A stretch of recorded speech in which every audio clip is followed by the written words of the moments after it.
salam kenal. Nama saya Nurmalasari Harahap. Saya mengampu pelajaran Bahasa Indonesia di Sekolah SMK Swasta Hang Tua Belawan. Saya berasal dari Provinsi Sumatera Utara. Baiklah, di sini saya ingin menyelesaikan tugas akhir pembatik level 3 dengan topik ataupun judul mengenai laporan hasil observasi. Adapun yang akan saya bahas di dalam materi ataupun topik mengenai laporan hasil observasi berikut. Pertama, saya akan menjelaskan kompetensi dasar dari laporan hasil observasi. Kedua, saya akan menyampaikan tujuan pembelajarannya. Setelah saya menyampaikan kompetensi dasar dan tujuan pembelajarannya, dari materi laporan hasil observasi ini, saya akan menjelaskan pengertian, ciri-ciri, tujuan, dan struktur sekaligus contoh dari laporan hasil observasi.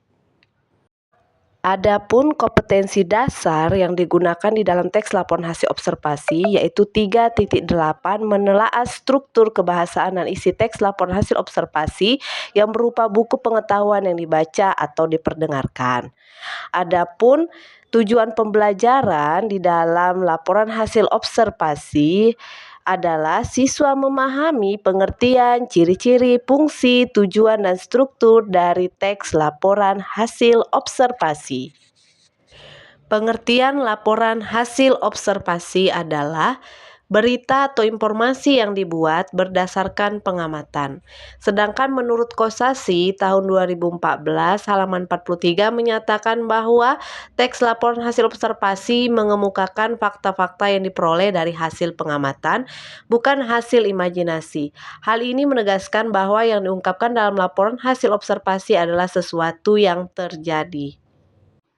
Adapun ciri-ciri laporan hasil observasi yaitu pertama, bersifat informatif, kedua, bersifat komunikatif, dan yang ketiga, bersifat objektif.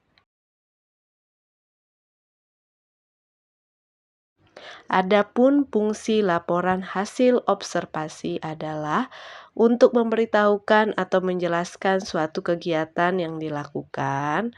Kemudian berfungsi juga untuk memberitahukan kepada pihak berwenang atau terkait suatu informasi. Selanjutnya, informasi tersebut dapat dijadikan sebagai dasar penyusunan kebijakan.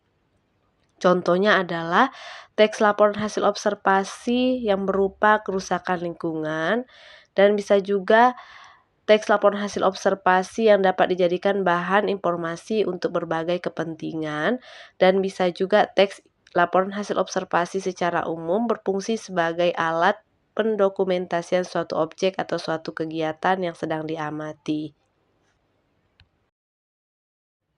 Adapun struktur teks laporan hasil observasi yaitu pertama, pernyataan umum, 2, deskripsi bagian, 3, deskripsi manfaat.